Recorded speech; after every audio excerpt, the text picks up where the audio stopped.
Thank you, everyone, for joining and giving up some of your fall Friday morning for the Southwest Transportation Workforce Center's quarterly steering committee. This is Tom O'Brien, the SWTWC director.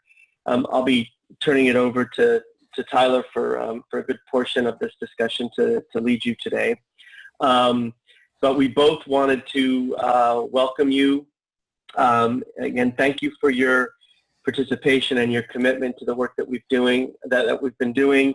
You're going to hear about a lot of what we believe are the accomplishments of this past quarter and this past year. But we really want to talk a little bit about how we move forward as we think about what is amazingly the approaching end of this grant, and we want to talk a little bit about how we continue doing the work that we're going to be we want to do, building upon what we've been doing over the first 4 years. The agenda today is fairly packed, but I think we've got some really substantive content to share with you. This is what we want to do over the course of the next 2 hours. We want to go over the accomplishments and updates on our existing initiatives, the key 4 initiatives that we have in GIS tribal training, in truck driving and supply chain diversity, and in next generation apprenticeships and work-based learning activities. We want to share with you the launch of a new initiative called Visualizing the Transportation Workforce, which is a GIS story map-based initiative that in part we think increases our coverage across our 8-state region. We're going to have one of our team members, Mark Kopic, talk a little bit about our new Career Pathway web interface. We'll hear from team member Fran Bowman about our CTE strategic partnerships. And then Allison from ICS is going to be, along with Tyler, leading a discussion about what we see as a key signature initiative that we hope will define SWTWC moving forward, and we want to get your input on that. And that's a planned State of the Transportation and Mobility Workforce report. We have some ideas about, but given the expertise of our steering committee, we want to get your input. And that is actually the starting point for a discussion of our new initiatives for 2018 and what I would call center sustainability. How do we do the work that we do without relying upon our FHWA grant? We'll certainly welcome additional money if it comes, but I don't think it's smart for us to be dependent upon that as a sole resource for the workforce efforts that we want to undertake.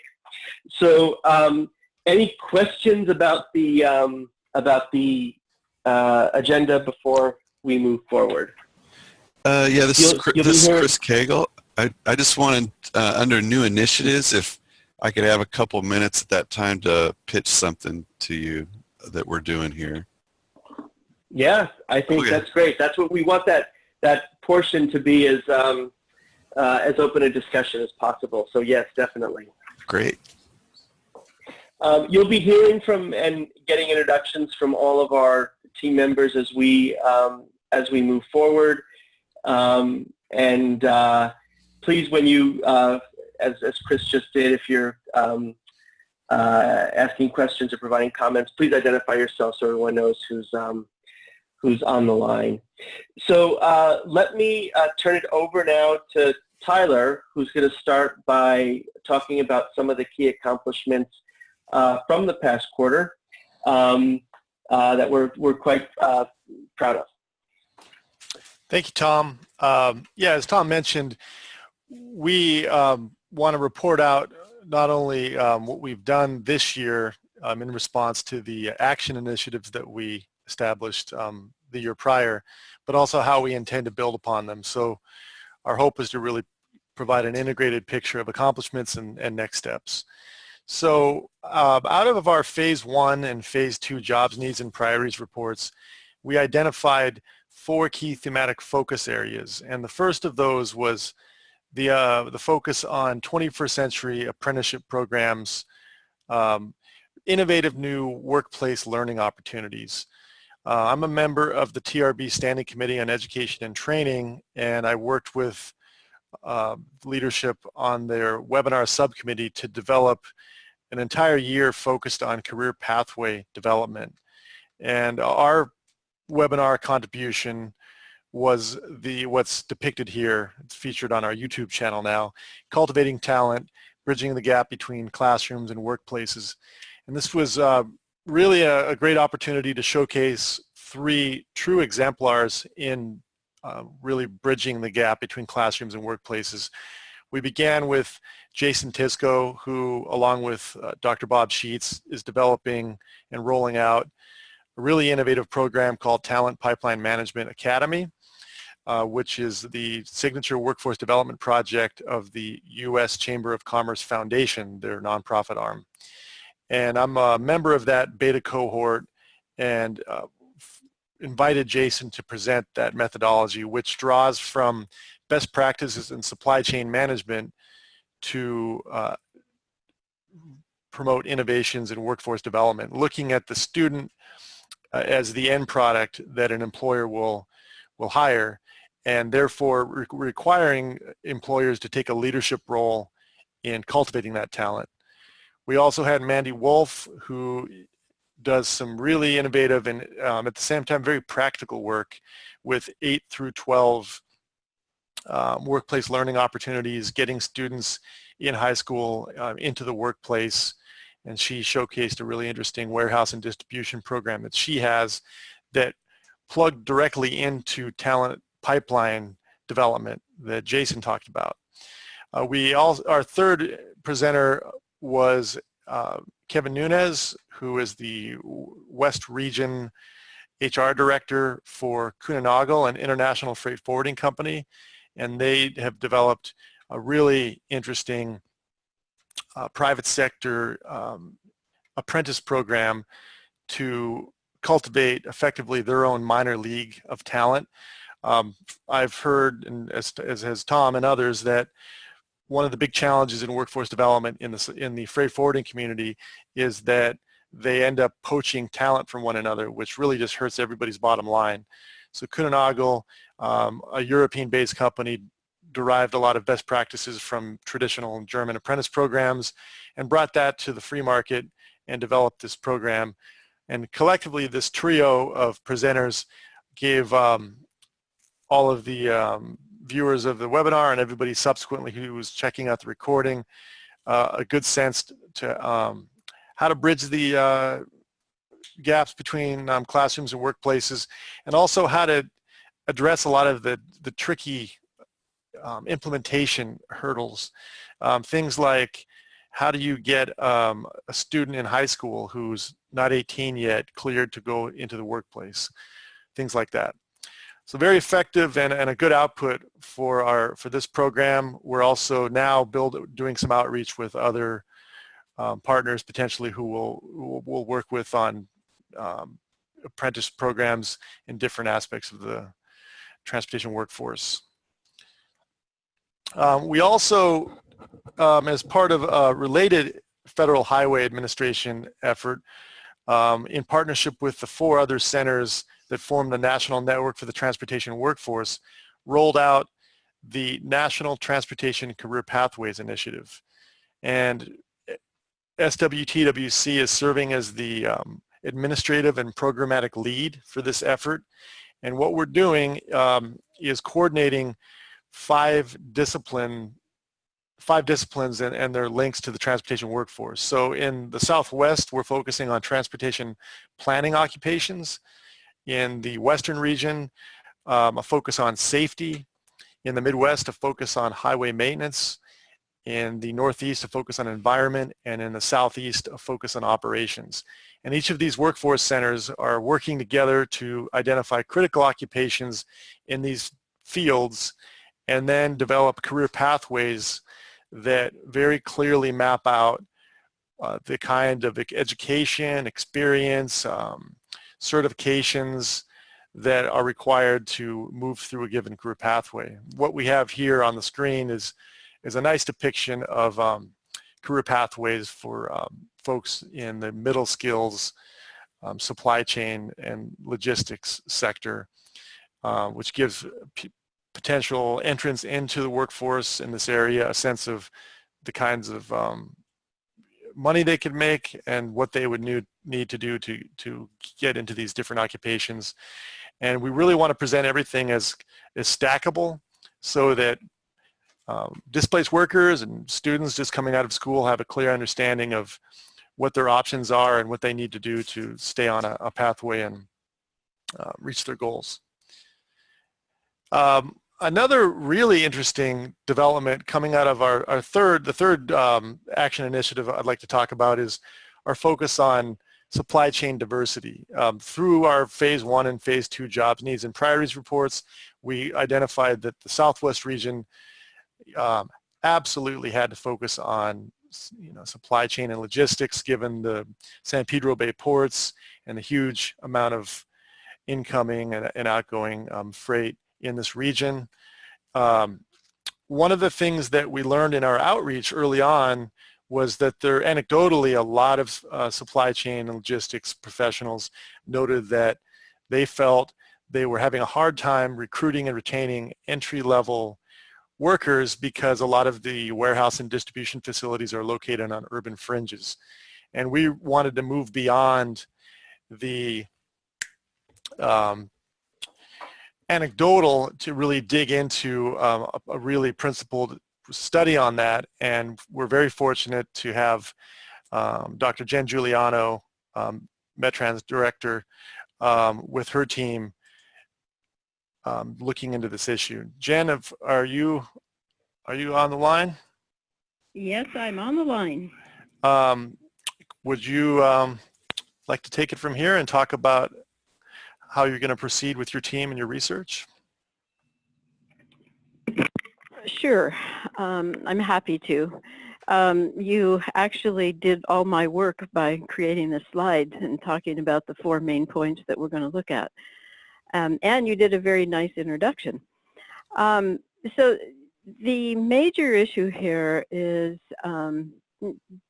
we know that we need to recruit a lot more people into the logistics workforce in the first place. And secondly, we would like to increase the diversity of the workforce. And as Tyler said, there's some questions about where the jobs are versus where the potential workers are.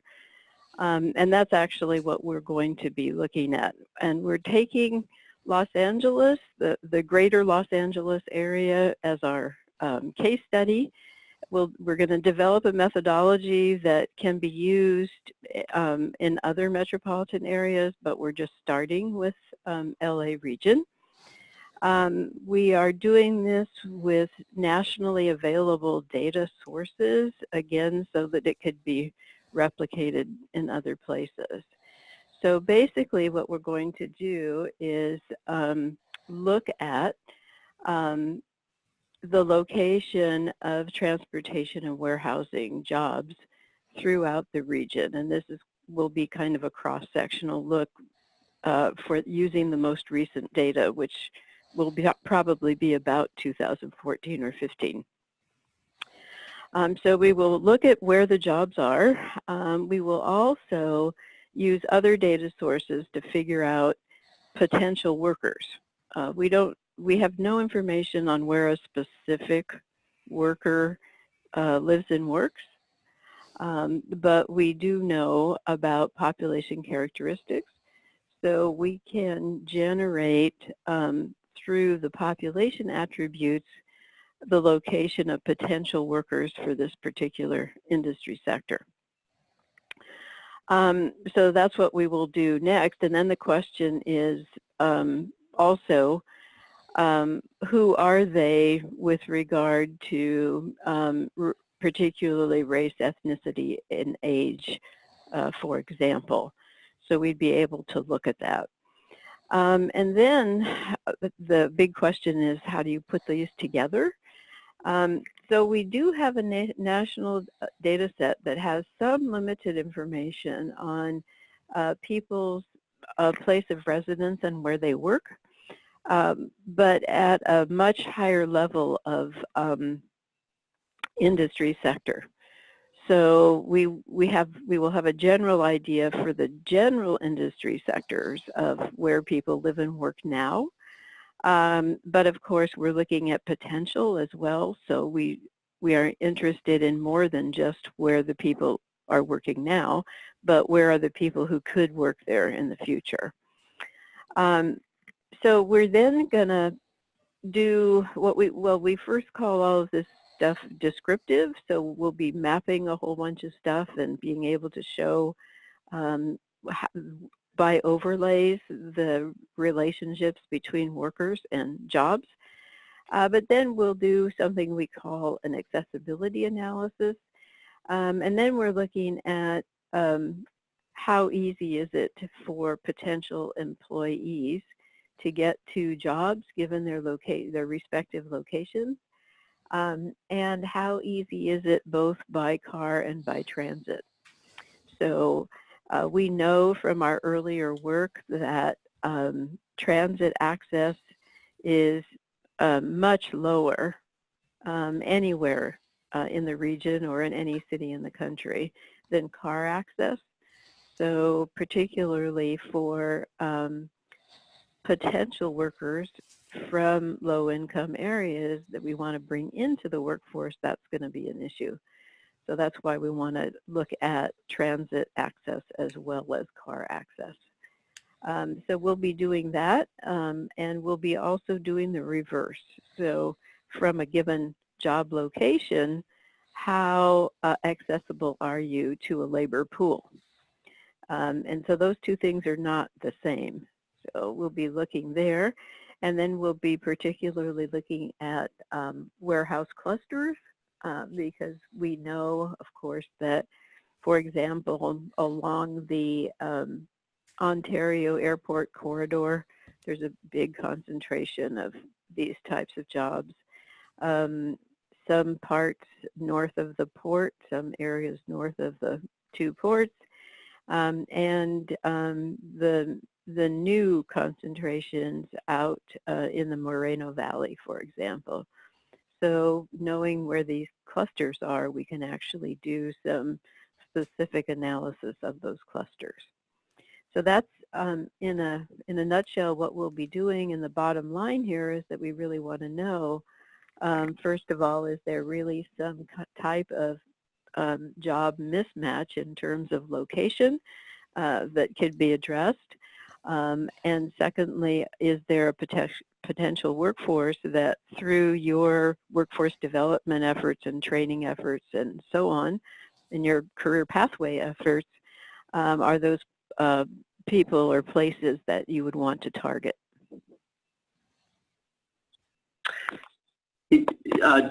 Everyone, this is Tom. Can you hear me? Yes. All right. I just wanted to add a couple of things to what Jen has said, which, I think her overview demonstrates, I think, the value of combining the research capacity of our universities with the workforce challenges that we have that are being revealed through the work of the center. It also demonstrates the value of you as steering committee members. Some of this research question was developed in partnership with Rick Blaskin from the Council of Supply Chain Management Professionals, who I don't think Rick is on the call, but he helped us understand from the industry perspective what this particular research need was. And I think over time he'll be helping us connect with employers to help validate the approach that we're taking here, so that we might be able to test it in other places. Initially in our 8-state region, it would be interesting to see whether Phoenix or Houston has comparable results, and then it becomes a model for similar type of research at the national level, which is really I think the value of having the regional workforce centers in the first place. So we're really excited about the approach of marrying the research with the workforce and training, and really pleased to have Jen, of course, and her expertise and the team on board. And I do want to say that this is a team effort with my colleagues Marlon Bornett and Gary Painter. Marlon is in the planning department with me, and Gary Painter is in public policy. And Marlon and I have worked on several similar accessibility studies like this. And Gary has worked on several studies looking at the impacts of residential location on job opportunities. So we have a lot of expertise here. Okay, we have a question popping up. Go ahead. Do our logistics workers typically ride public transportation or share with a co-worker? We actually don't know the answer to that yet because we've not had any data that would allow us to figure out which worker is actually a logistics worker. My guess is it would be a very small share, mainly because of the location of these jobs. They're not going to be terribly transit accessible. And I think the more likely response, or the more likely is carpooling with coworkers. Thank you very much, Jen. I'm excited to see where this goes, and it's going to, I think, really just enrich a lot of our other research efforts for the Workforce Center moving forward. Well, thank you. We're really excited about doing it. So moving forward, another of our key action initiatives was our focus on GIS tribal training. And we've done a good bit of work in this area, a lot of outreach with our TTAP leadership on our steering committee. Thank you to Todd McAlady and Carla Cisco. It's a fast-changing world with a lot of changes on the governmental level.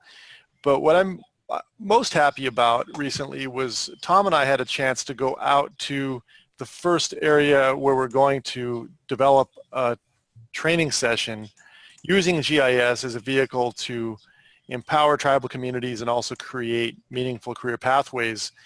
And as you can see here, the Tohono O'odham tribe has its own community college with 3 different campus locations in probably 70 to 100 miles outside of Tucson. And Tom and I had a chance to go out there and meet with the students, meet with the faculty, really quite honestly do some field work and get a sense of the unique challenges that tribal colleges face, the transportation challenges they face. There's a lot of, this is a community that needs a lot of help, and we're happy to do whatever we can to work with them. We are working with Pima Community College and in partnership with the Pacific Southwest Region University Transportation Center, another of the MetTrans family of centers. And we're going to roll out a training session to carry out the goals I mentioned just a moment ago. Tom, did you want to share any of your thoughts on our site visit and just laying the groundwork for the ultimate training we're going to do? Yeah, I think the other thing to emphasize is the approach that we're taking is to sort of try and pilot programs on the ground with partners who are already doing good work, and have our role as partly broker be to demonstrate a model that we can replicate across the other parts of the region. So, you know, our partners at S3 have already done good work. Pima Community College already has established relationships with the tribal communities. And so we were able to sort of go in and talk about the benefits of the SWTWC as a way to sort of connect people who are already doing good work in different sectors. So for us, that means understanding some of the institutional constraints and getting a train-the-trainer approach in place so that we can share that information with other tribal colleges in our in our region. It was very valuable to be on site to sort of understand how GIS might be used. We heard a lot of interesting things about interest in applications of GIS to better understand the transport network on tribal lands, to consider how transportation services and occupations tied to truck driving and logistics and drone development might actually be used in service of tribal land economic development. So no substitution for being on the ground and learning, and I think our programs will be better off for it. Yeah, I couldn't agree more. And, building off that, we also had an opportunity to meet with Pima Community College. Lee Lambert is the chancellor of the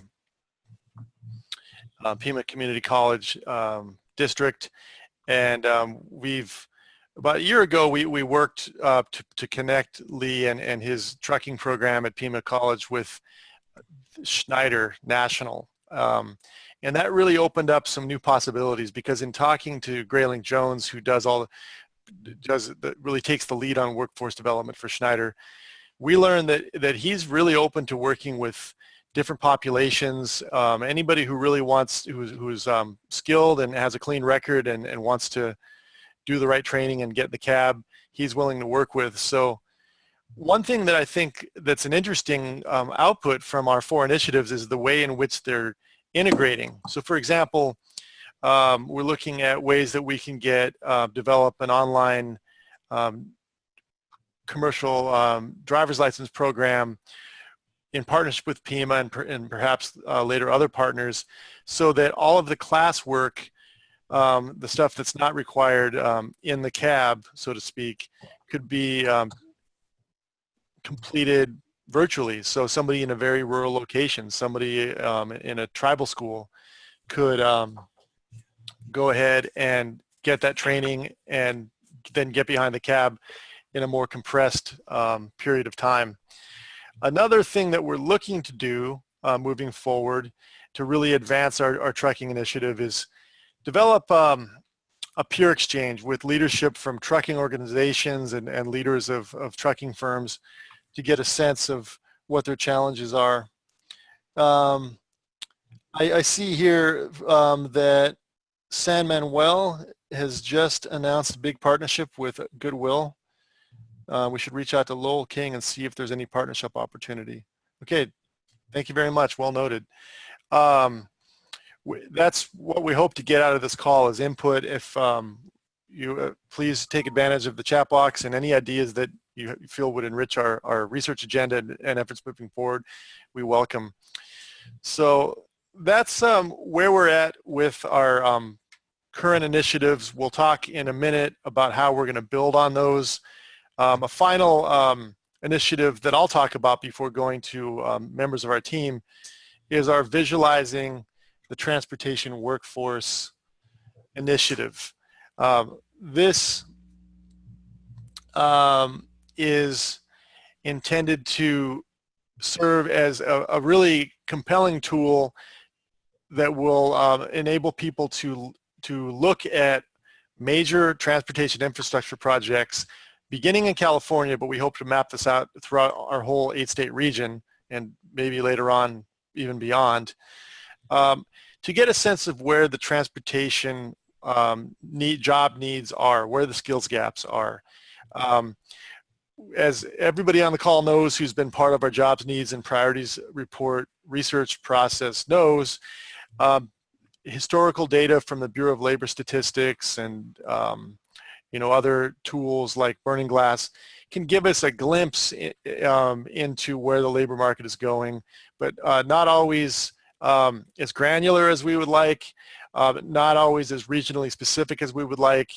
And what we're working to do now, Terry Bills on our steering committee helped us recently convene a meeting with leaders at SCAG and SANDAG to help us capture major project information here in Southern California and then work with some of their economic staff to capture some of the input-output information that we can use to forecast jobs based upon these large major transportation projects with committed funding.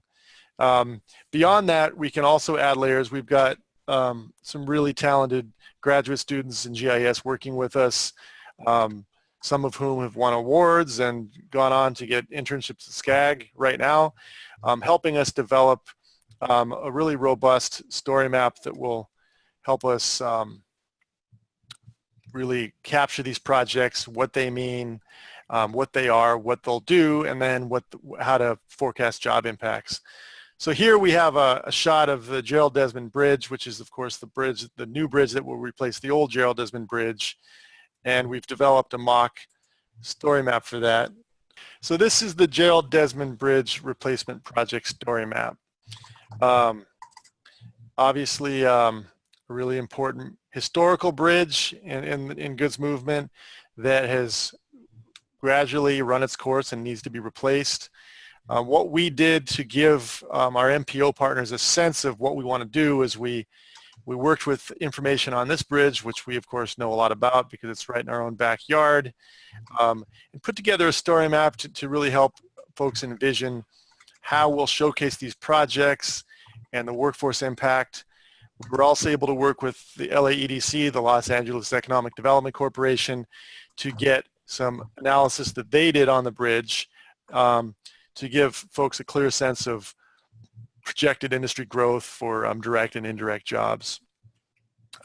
This is what we'd like to do for projects throughout California via these partnerships with MPOs and our talented GIS staff, and later on build that out throughout our 8-state region as really a new method of forecasting job impacts, and also lending transparency to major transportation infrastructure projects and the processes attached, which a lot of the public really could, I think, would be better served to know more about.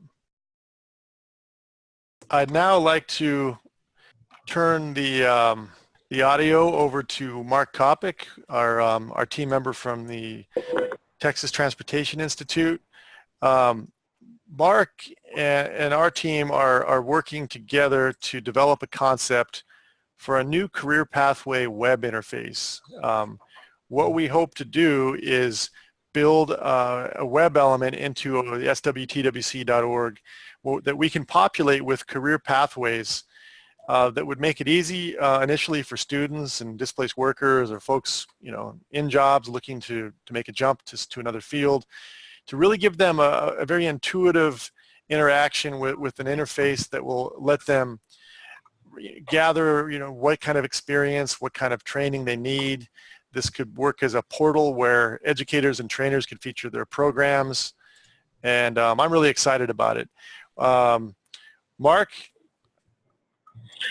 Yes, thank you very much, Tyler. So, and thank you for putting the screenshot of the Upskill Houston interface there. That website, when you start at the top of its, at its homepage, they have a compelling interface, I think, that allows people, pick their audience type, who they are, if they're looking for a job, if they're looking for people to work, and then they can drill down, and really get to the point where they get some good detail, such as, if you want this type of job within the manufacturing sector, then these are available. Construction sector, these are available. Here's the average salaries. Here's what kind of training, maybe degree, is required. That's good information.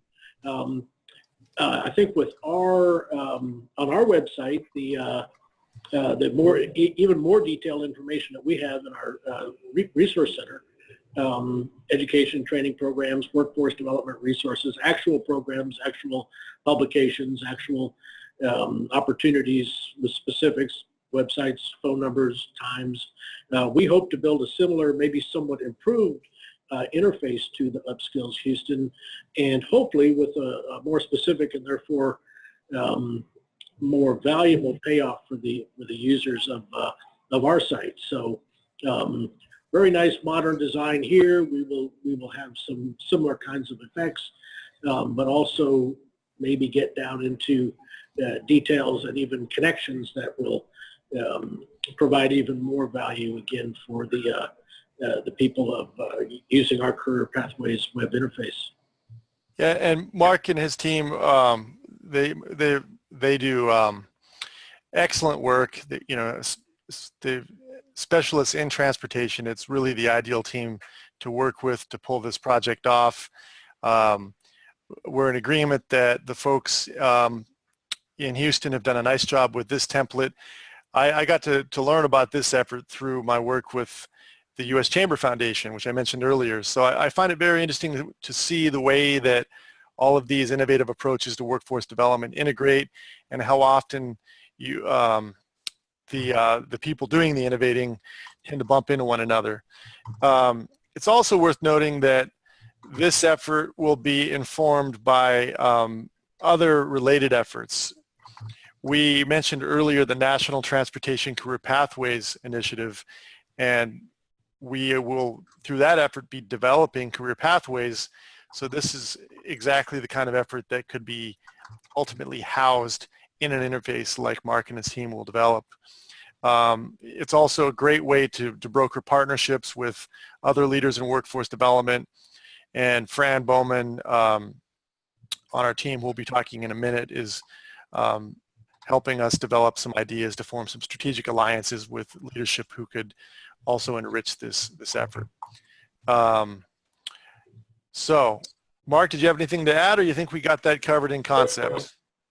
I think we have described the concept well, and we're looking forward to building it out and seeing some value provided, additional value provided for people who'll be using it.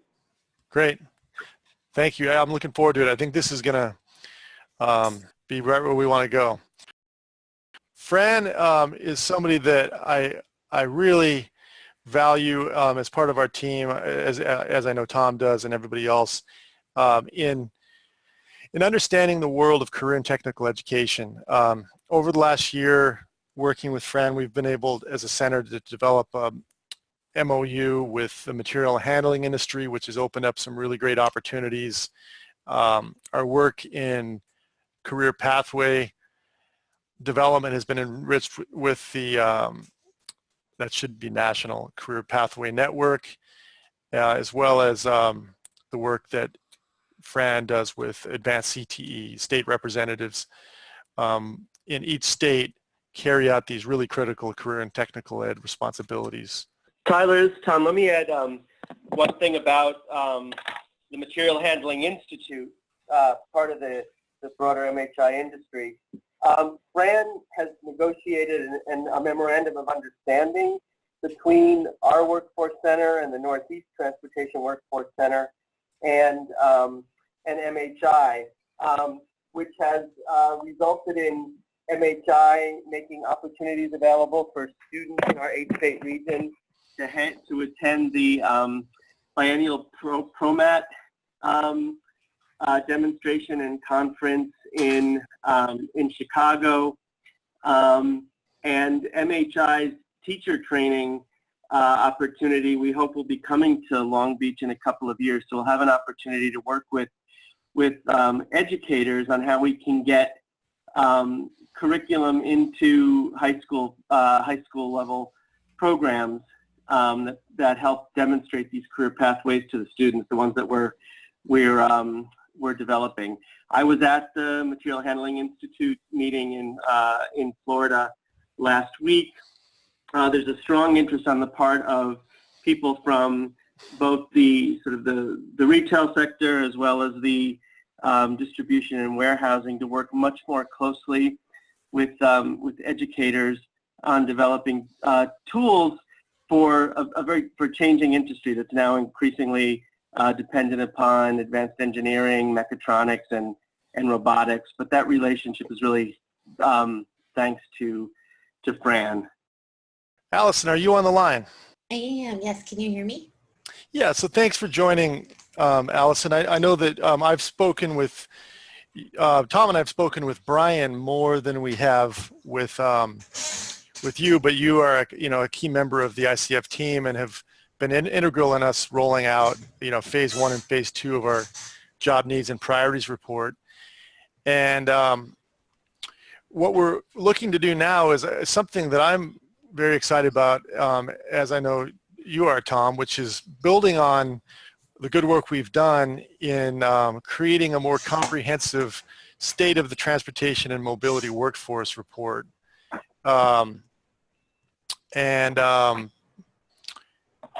I thought maybe you could talk about, your thoughts, and Tom, if you wanted to begin, that would be great. Yeah, let me do that. One of the things that, as I mentioned at the beginning of this, was that we want to think about how we brand ourselves as a center moving forward that, would welcome grant funding, but that wouldn't be entirely reliant upon that grant funding for us to thrive and survive. And we talked to some of you, we've talked to our other partners, we've done a scan of activities for other similarly related or similarly structured and designed centers. And our initial findings suggest that there is a need for a state of the transportation and the mobility workforce report.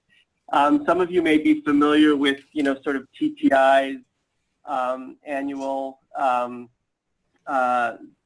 state of mobility report, which, has a lot of respect. People look forward to the findings, and it really has helped brand TTI with a signature product. There's a lot of workforce studies out there that are very industry specific, but nothing that we can tell that really looks at the broad range of transportation-related industries and sectors that we work with at NNTW and at SWTWC. So what we talked to our team at ICF about,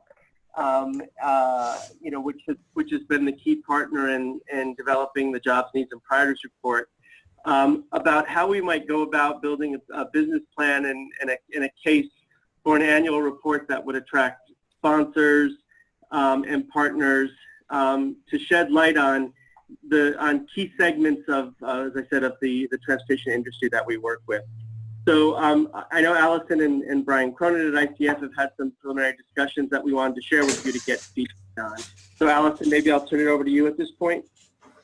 Yeah, and like was already mentioned, Brian has been involved in a lot of this, but he is traveling today, so I'm filling in, so I'm happy to answer questions or discuss too. But what we've talked about between Brian and I is building out some of the work that's already been done and doing additional analysis to provide more information. So we've talked about doing some of the types of labor market analysis that's already been done, but doing that in more localized areas, so specific urban areas across the region, and also helping to come up with implementation plans and ways to get those action plans that have been developed and worked on, out to the to the region and implement it, for lack of a better term, and get things moving on them.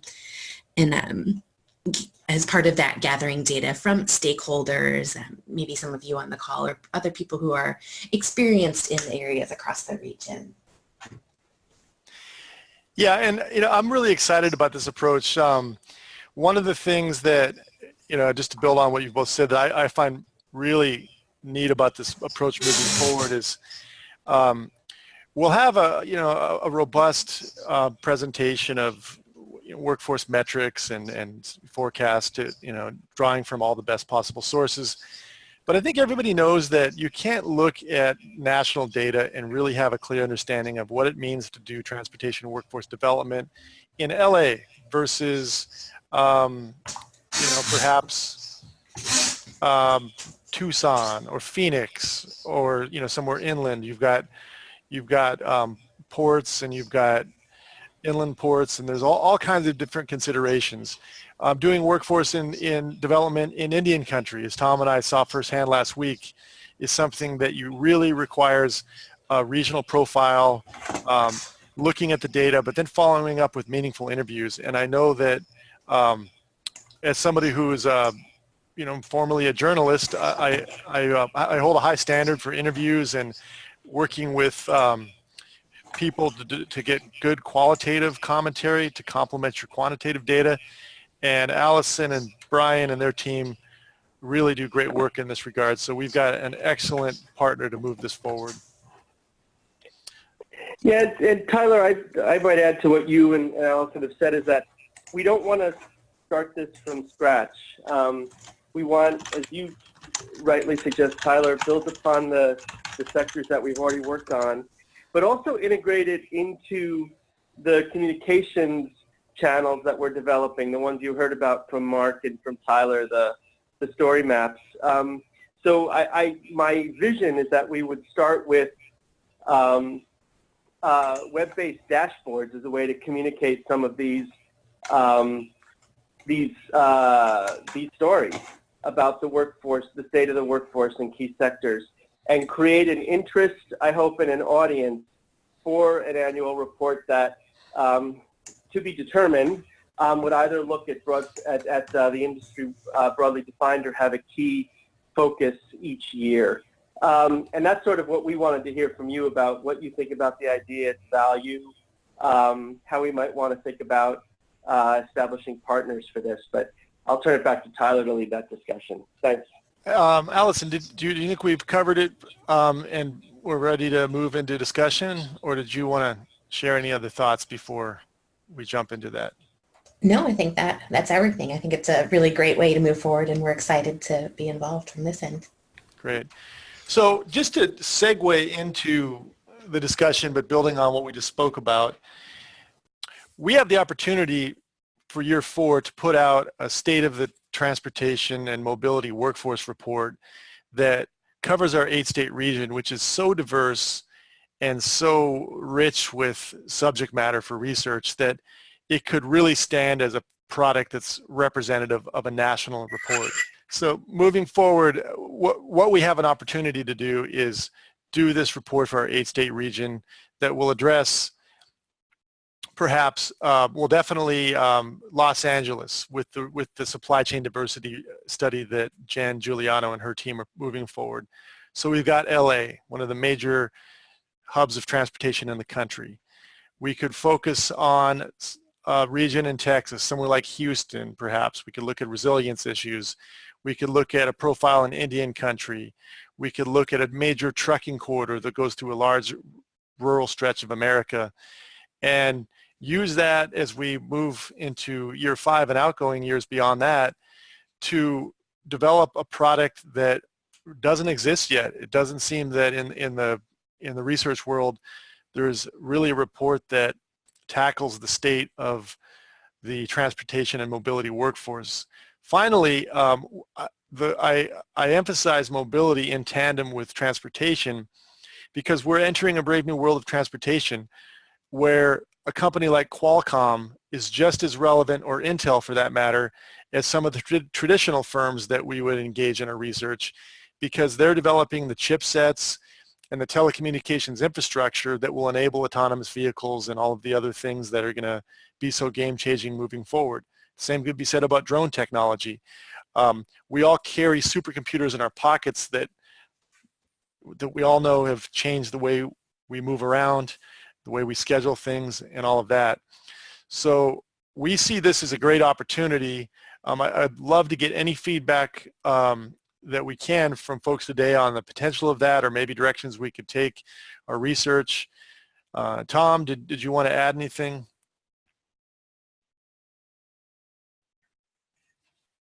We'll unmute you, Tom. You hear me now? Yep, you're good. Yeah. No, I think I'd like to hear what others think about at this point.